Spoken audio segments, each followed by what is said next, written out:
We are in our series called Big. This series comes out of a word that God gave me, my word for 2020. Didn't know that the virus was going to suddenly hit, and then I was thinking, well, how do you think big in the middle of a pandemic? And that's when God said, that's the point. You got to trust me. And then I sensed that God was just saying, I want you to bring this word to the people of Core Church. And so for the next few weeks, we're talking about dreaming big and praying big and believing big. What are you dreaming about? Maybe it's that you would find a life mate. Man, am I going to ever find somebody? Maybe it's about a career path or a change in your life or the beginning of something brand new that God has for you and what is going to come of this. Or maybe it's a college education and getting that diploma, or maybe it's just simply healing in your life or in your family, and you're believing for that. He's a big God, and He has big dreams for you. You may need to write that down. We're going to be talking about that for the next few weeks. He's a big God, and He has big dreams for me.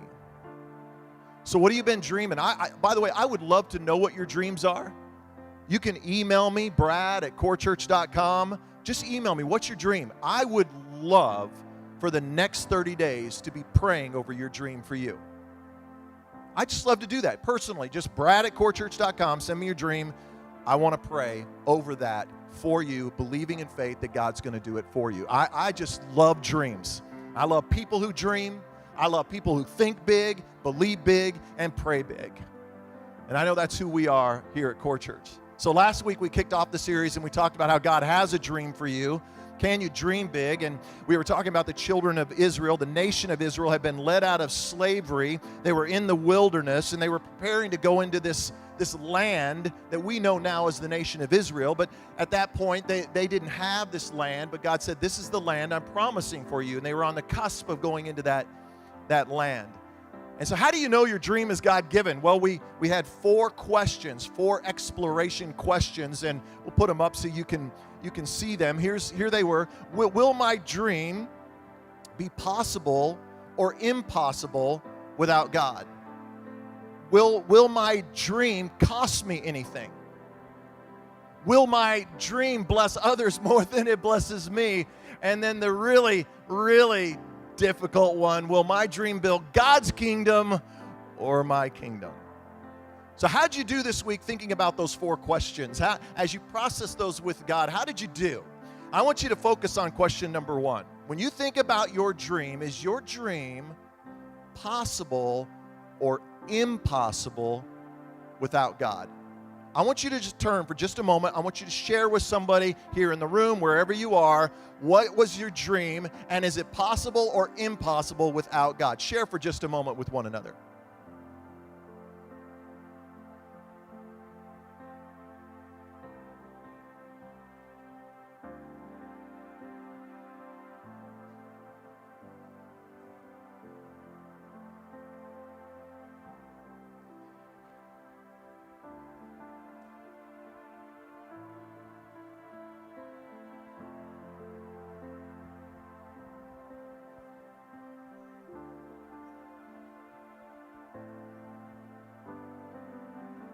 He's a big God, and He's got big dreams for you.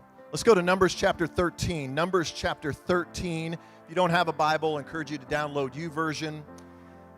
And this is the story that we've been in from last week. We're going to continue to talk about the nation of Israel and how they were in the wilderness. They're on the cusp of going to the promised land. And Moses sends scouts, spies, into the land, 12 of them. And he tells them to scout out the land to see what they needed to do to conquer the land. Not if they would conquer, but how they would conquer. This is so critical to this story and so critical to your dream. It's not if with God, it's how. Turn to somebody and say, it's not if, it's how. Not if. God's going to do it. God is going to have that dream come to life. Let's go to verse 25, because the scouts, they come back and they're giving their report, and it says this: after exploring the land for 40 days, the men returned to Moses, Aaron, and the whole community of Israel at Kadesh in the wilderness of Paran. They reported to the whole community what they had seen and showed them the fruit they had taken from the land. This was their report to Moses: we entered the land you sent us to explore, and it is indeed a bountiful country, a land flowing with milk and honey. Here's the kind of fruit it produces. But, somebody say but the people living there, they're powerful and their towns are large, they're fortified. We saw giants there, the descendants of Anak. The Amalekites live in the Negev, the Hittites, the Jebusites, the Amorites, the Perizzites, they're all there. Some of y'all are like, the Perizzites? Is that where that word comes from? I didn't know that was an actual tribe.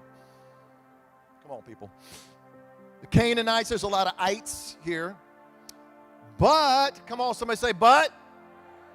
But Caleb tried to quiet the people as they stood before Moses. Let's go at once, take the land. We can certainly conquer it.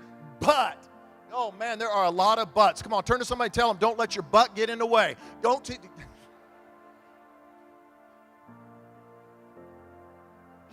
Oh man, sometimes our big butt just gets in the way, does it not? But the other men who had explored the land with him disagreed. We can't go up against them. They're stronger than we are. So they spread this bad report about the land among the Israelites. The land we traveled through and explored, it's going to devour anyone who goes in there to live. All the people we saw, they were huge. Huge. So we know who spread that report, don't we? Fake news.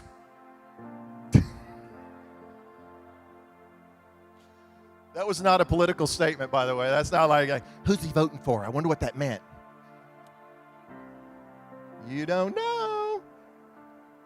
We even saw giants there, the descendants of Anak. Anybody want to have some fun today? I want to have some fun today. We're going to have some fun today. Turn to somebody and say, let's have some fun today. Let's have some fun. Next to them, we felt like grasshoppers, and that's what they thought too. Father, thank you for your word. Thank you for this moment we have to settle in and hear how to dream, God. How to dream again. In Jesus' name. And everybody, wherever you are, said, amen. In the house, you can be seated.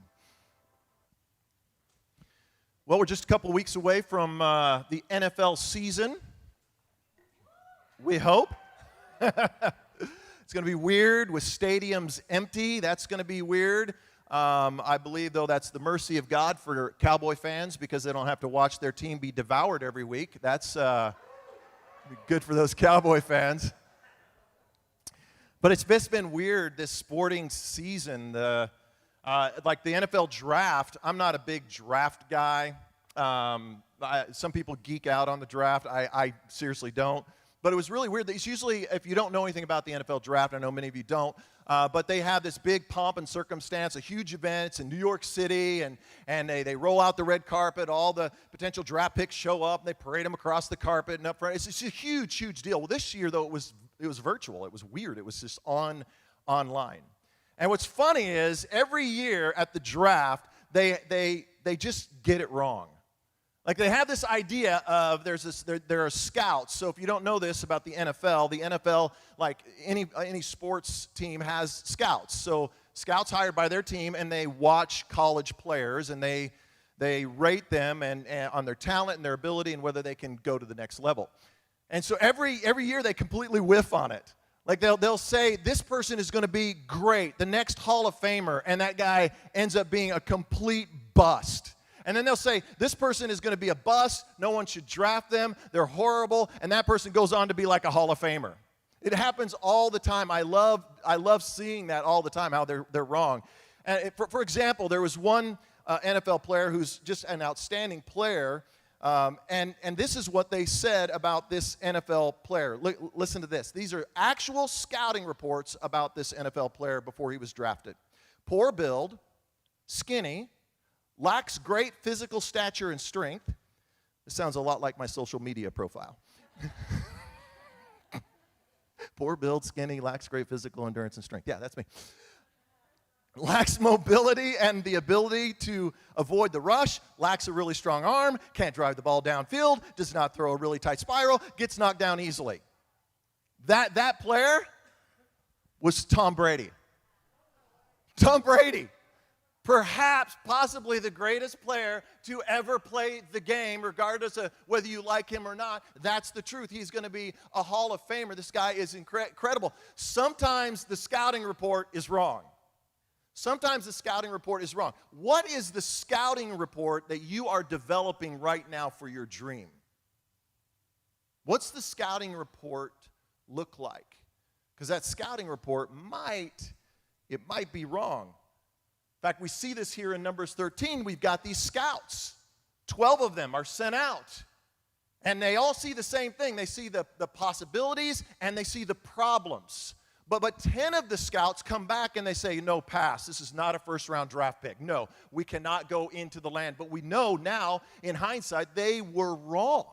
They missed it. So how could 10 elite men, okay, these are not just picked out at random. These are highly trained military scouts, the elite of the elite. They go into the land and they got it wrong, and only 2 of them got it right. I actually think we find the answer in the next chapter, Numbers chapter 14, where God is speaking about Caleb, and he gives us some insight into Caleb, and he says this about Caleb. Caleb, he has a what? Say this with me. A what? Different attitude. He has a different attitude than the others have. If you want to see your dream fulfilled, you have to have a different attitude than everyone else around you.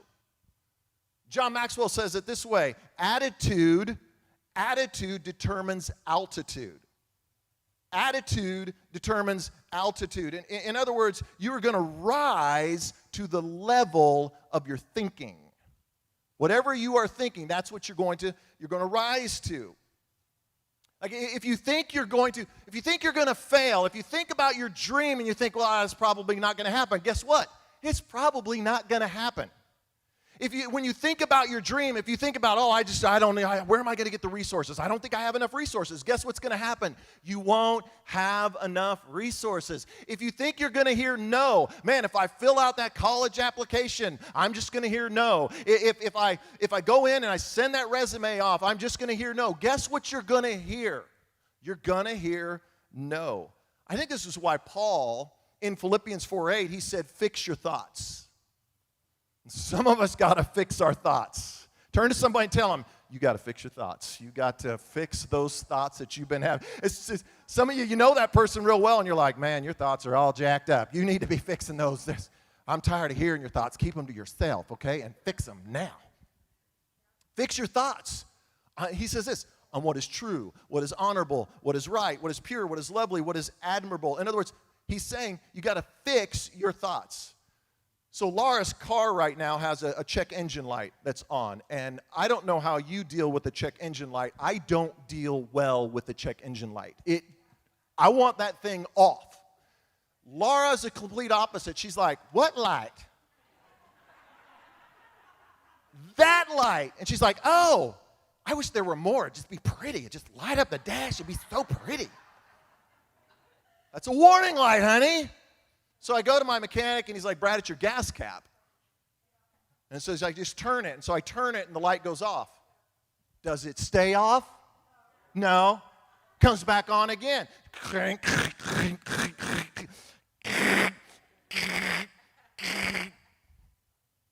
Light's still on. I call my mechanic. I go, hey, the light's still on. Can you fix it? He goes, Brad, this is how my mechanic talks. Talks like this. His name's Kirk. Kirk says, he said, Brad, bring it down. I'll fix it for you. I'll just unplug it.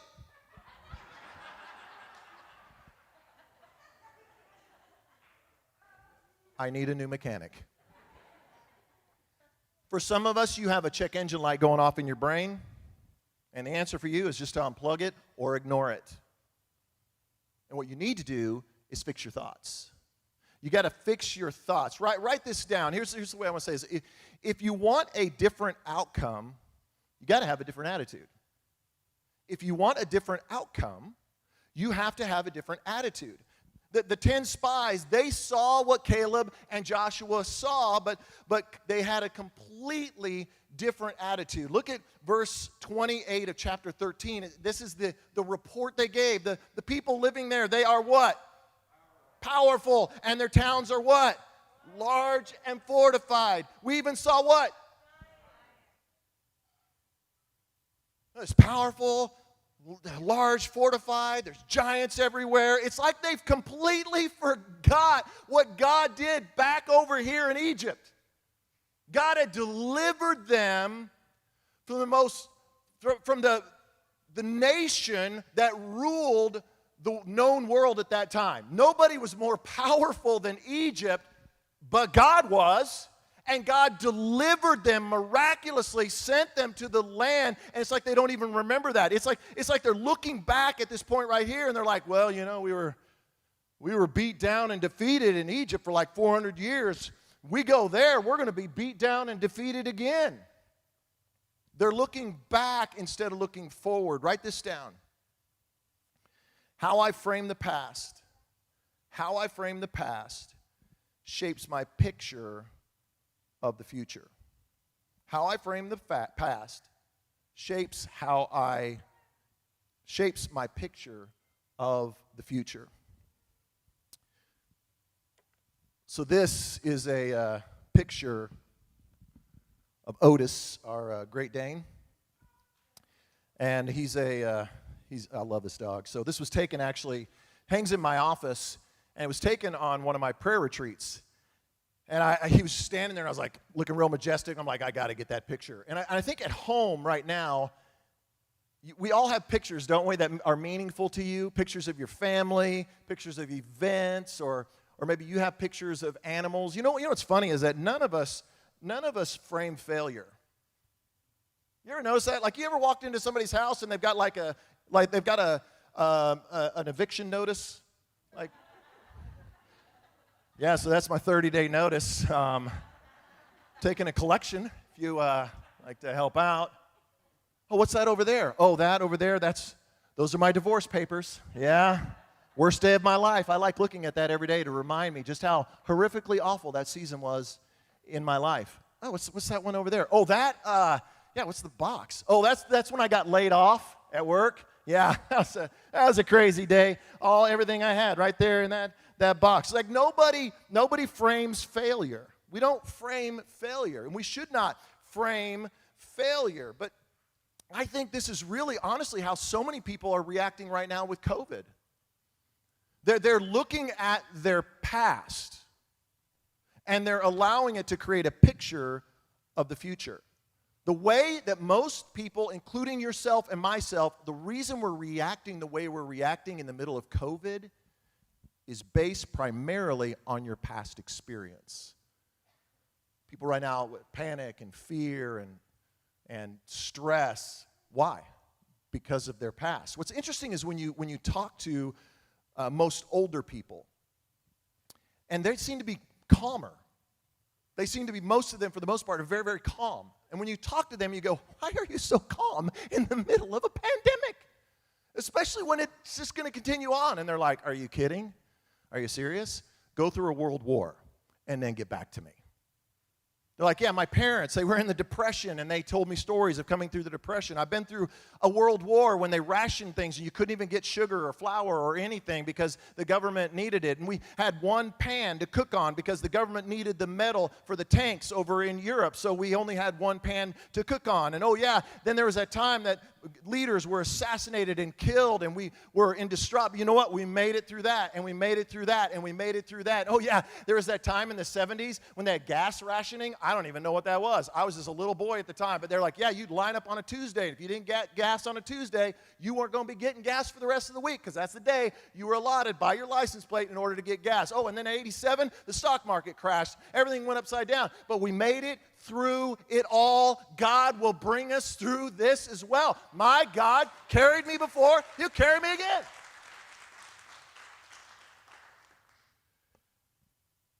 For the last 6 months, we have all been creating a picture of our future. You have been framing things whether you realize it or not. What have you been putting into this frame the last 6 months? Fear? Doubt? Well, then this happened. And then there was this, and there was this. And what happens is you hang this on a peg in your heart and in your mind. And when a struggle comes, or when it comes to your dream and what you want to do in your life, this picture frame is hanging there to tell you you can't do it. But if you're smart, in the middle of this pandemic, you'll start framing the right things. You'll start looking for the good things. Oh yeah, this is what God did in my family. This is how God carried me. This is what God did. And then this happened, and this happened. And then what are you doing there? You're hanging a frame and a picture for the future on a peg in your mind that you will be able to revisit decades from now when you need it and you don't think you can persevere for your dream. I want us just to practice this for just a moment. I want you just to think through what's something God has brought you through. What's something God's brought you through? A difficult struggle. How did he bring that? How did he bring you through it? Just think about what God has done. Turn to somebody. I want you to just take a moment, share with somebody next to you, share with them, what has God brought you through before? I want us to build each other's faith for just a moment. God did this. I went through this, and God did this. Share right now for just a moment with somebody.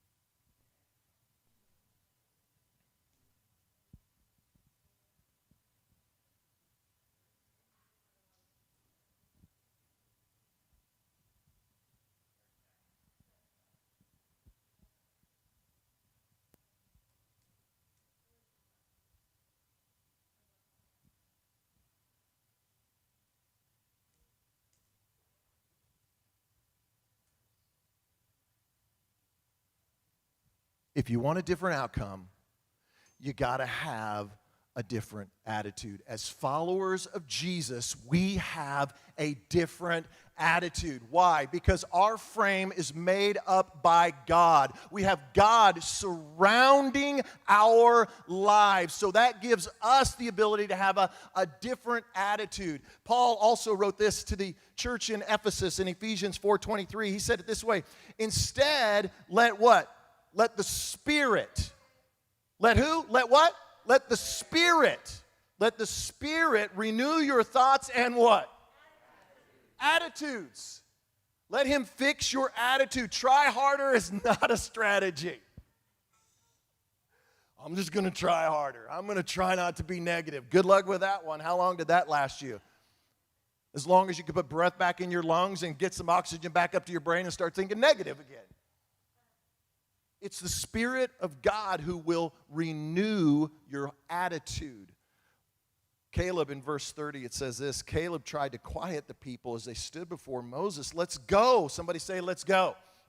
Let's go. Let's go at once. We can take the land, he said. Say this with me and say it full of faith about your dream. We can certainly conquer it. One more time, thinking about your dream. I want you to think about your dream. Get a picture of your dream right now in your mind. What is it you're dreaming? What is it you're believing for? What do you want to see God do in your life? Are you ready? Now let's say this again together. We can certainly conquer it. That's a good place to give God some praise and say, thank you, God, for the dream you put in me.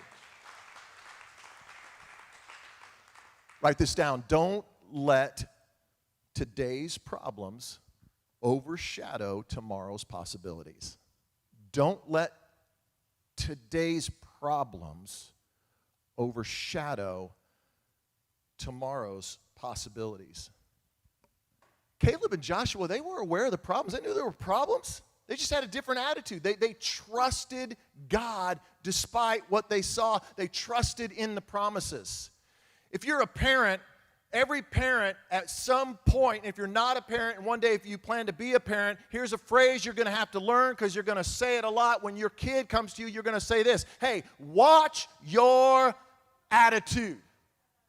Let's just write it down if you're not a parent yet. Put it in your bank because you're going to use it at some point. I remember when I used this with Sky. She's a grown woman now, but when she was 6 years old, I said something to her, and she just looked at me and went, oh.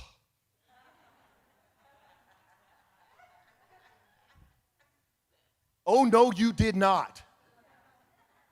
You just rolled your shit. And then she looked right back at me and went, oh. Oh, and I said, watch your attitude. I think we need to take our own advice. You gotta watch your attitude. Turn to somebody and tell them, watch your attitude. You gotta watch your attitude. You're going to face giants. You're going to have insurmountable obstacles, and you've got to watch your attitude. So how do you do that? I want to give you some practical things as we close here, and that I think are going to help you to have the right attitude. So if you want a different outcome, you've got to have a different attitude. So how do I have a different attitude? It's not going to happen from wishful thinking. It's not going to happen because you try harder. It's not even going to happen because you listen to a 25-minute message. Well, I listened to that message on Sunday, and man, that Pastor Brad, wow, he just brought it. Man, I was so encouraged of the Lord, and I just went out of there so full of faith, and my shoulders were squared, and thus saith the Lord, and the power of God was upon me. And then I got to my car.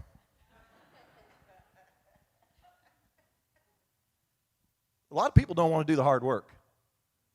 I want to see your dream become a reality. I believe in the dream that God's put in you. But you got to understand that you have an enemy, and he's coming full force at you because he wants to see that God-given dream in your life become a reality. So you got to make up your mind today. Am I going to do the hard work? Am I going to do what it takes in order to keep the right attitude, the right mindset? Am I going to fix my thoughts? Here's how you do it, okay? 3 ways. And I'm going to call this Frame the Day. This is 3 ways to frame the day. This is, by the way, this is out of my own life. This is something I do every day.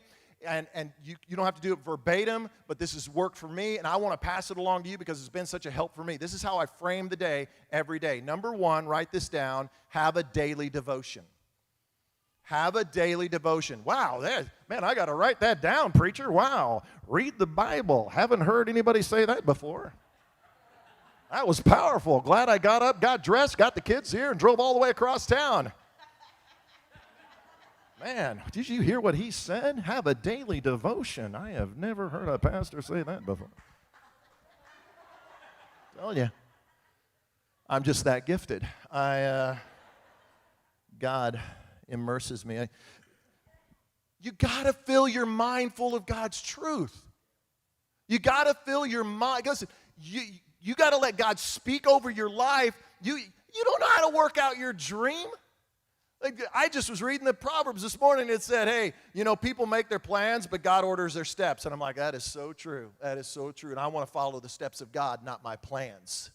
My plans, they are about this small. God's steps are massive. My plans are small. God's steps are massive. And all I want to do is I want to leap with him. At wherever he's going, I'm going. The only way you know how to do that, I'm telling you, is every day to be in the Word. And let it get in you every day. Dr. Henry Cloud, he says, it's like this. When you're watching a movie, like I love the Bourne series, Jason Bourne. And Jason Bourne, like in the middle of it, he's got himself in this predicament, and he's in over his head, and it looks like he's going to die, and something bad's going to happen. And then you pause. You ever pause it on Netflix, and then it shows you the different frames? And when you pause it, you can pull back, and you look, and you see where Jason Bourne has been, the craziness of what he's in, but you also see where he's going. That's what a daily devotion will do for you. A daily devotion is to stop, pull back, and let God show you this is where you've been, this is where you are, but hang on, this is where I'm taking you. This is what I have planned for you, and that's how you don't get stuck in that frame. You got to have a daily devotion. Check your inbox today. In your inbox is our daily devotion. Look at social media. You'll see the daily devotion. We've got one, Dream Big is the one for this week, and how God can use that for you. So have a daily devotion. The second thing is this. Have a daily high five. Have a daily high five. Sometimes you got to give yourself a high five because there ain't nobody else to give you a high five, okay? Like right now, just in the house, wherever you are right now, give yourself a high five. Come on, just do it. High five yourself. Yeah, that's just weird, isn't it? That just feels awkward. This is why you won't want to do this, because this is one of the most awkward things you will ever do. write down the good from your day. Write down the good that God does. We do this thing around our dinner table, what was your high of the day? And I've expanded it now, and I get up every morning and I write down the 5 good things that happened the day before. My high 5 from Saturday. Why do I do that? Because I'm about to start my day. So many of you start your day by, you're not even out of bed and you grab your phone. You're checking your notifications and you're scrolling social media, and all you're seeing, even before you get out of bed, they got a better life than me. They got better kids than me. Their husband's way more handsome than my husband. Look at the way they're dressed. Wow, look at their vacation. And everybody else has a more amazing life than you've ever had. And even before you get out of bed, you're completely discouraged. I start every day, I have a journal. And I'll share with you. Every day I write down, what are the high 5 from yesterday? Here's mine from yesterday, okay? From yesterday. Number 1, coffee on the back porch with Laura. Oh, my goodness. Got up in the morning. She came out. We had some hot coffee and just sat there looking. It was beautiful. Number 2, I said, working in the yard and my garden. I was a sweaty mess, dirt, grind on my face, on my knees, in the gloves. All day long, I was out in 95-degree heat, loving every minute of it. It was amazing. Number 3, I said, roasting coffee. Yesterday, I just went on the back porch and I roasted coffee. It was something good that happened in my day. I said, washing my truck and washing Otis, 2 of my favorite things in this world. Number 5, this was so great, the Guatemala video from George, her brother. So last night when we were having dinner together, we saw a video. So your financial contributions have been going directly to help people who are starving right now in Guatemala because of the pandemic. They're not working, they have no money. And 1,700 people right now are starving to death. And last night he put a video up on the Send Me page, and we watched this video, and the first truckload of food was coming in. And he had all the food that they're getting. And this week, listen to this, because of your financial generosity, this week they are taking food to 1,700 people who are going to be eating in the midst of a pandemic. I can tell you, when I wrote things down like that, I was like, man, I've got a good life. Man, how good things are happening in my life. I know what's coming up against me, but man, my God is going to bring me through. You've got to get a high 5. You've got to get a new mindset. And so I begin my day by writing it down. Then the end of my day, I get on my knees by my bed. Some of you know this is my practice. And I read a psalm, and then I go back and I rehearse my day. I go back through my day, and I find 5 things that were good about my day. I can tell you it's a fight. Because I'll be kneeling by my bedside, and I'll be kneeling by the bed, and I'll just be like, yeah, God, I just thank you for the good thing. And then, man, Otis, when he was shaking, he got me just soaking wet. What was that all about? Man, God, in it. Oh, thank you, God, for helping me pay the bills. But that one bill, are we ever going to pay that off? God, in Jesus' name, help us to pay that. We're going to have that bill forever. And what happens is your mind immediately goes to the negative. You immediately go to, and that is not a time to bring your request to God. You got to fight against that, and what you have to do is just rehearse. This is what happened. This is the good, and this was good, and this was good, and this was good. Why should you do that? Because you need a good night's rest. Because you need to sleep in peace, because the next day is coming, and you're going to have to chase your dream with energy and strength, and it comes from sleeping. All right, number 3. I'm way into overtime here. Here we go. Number 3. Get around some positive people. Get around some positive people.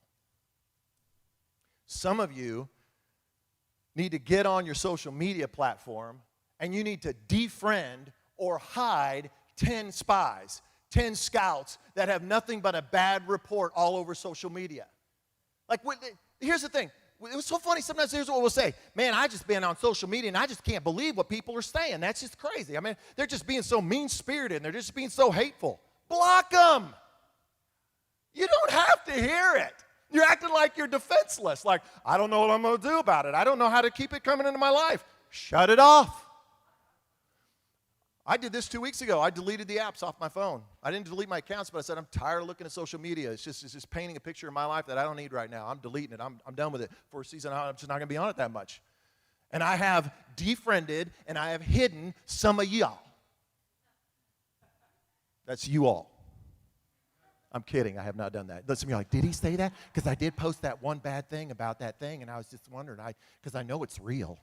I know it's real. You're going to have some positive people that are in your corner that are encouraging you, that are cheering you on. When we were doing the free groceries that we were giving away a couple weeks ago, I was greeting some of the cars as they were coming up, and there was this one mom. She's in a minivan. She's like that typical soccer mom, you know, and she's just in the minivan, and she's got 3 little ones in the back seat, all of them in car seats, and I was like, whoa. And I was just making small talk. I was like, man, this is crazy. Are these all yours? And she's like, yes, they are. And I go, man, that is just crazy. She said, yeah, it is. And I go, and then with what's happening with school, man, your life has just got to be just crazy right now. She goes, yes, it is. And she said, and on top of that, I'm a respiratory therapist. I said, what? And she said, yeah, I go in and I work the overnight shift. And I'm on the COVID unit. And so when I come home, I have to strip everything off and shower down. And then I have to, and she just looked at me with this idea of like, and then I got my little ones here. And I said, wow, thank you. I haven't met anybody yet that's, wow, thank you. And so all of a sudden I just felt like God said, get everybody around. Get everybody around. So I had everybody come around her car, and I said, hey guys, this lady right here is every night helping people dealing with COVID. She's walking the floors. Come on, let's thank her. Let's appreciate her. Let's love on her. Let her know we appreciate her. And everybody just went nuts. And this mom just broke. And she started to pull off, and then she stopped because she's weeping so much, and she's like trying to wipe back the tears.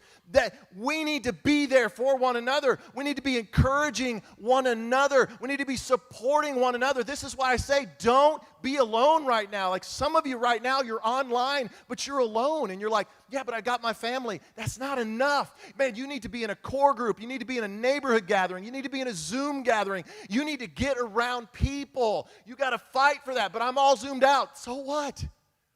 Zoom up, people. Come on, get around some people that will encourage you, that will support you. This is why we think it's so important for you right now to get into a core group. Whether that's in person or online, however you do that, you need the support around you. Because if you want a different outcome, you got to have a different attitude.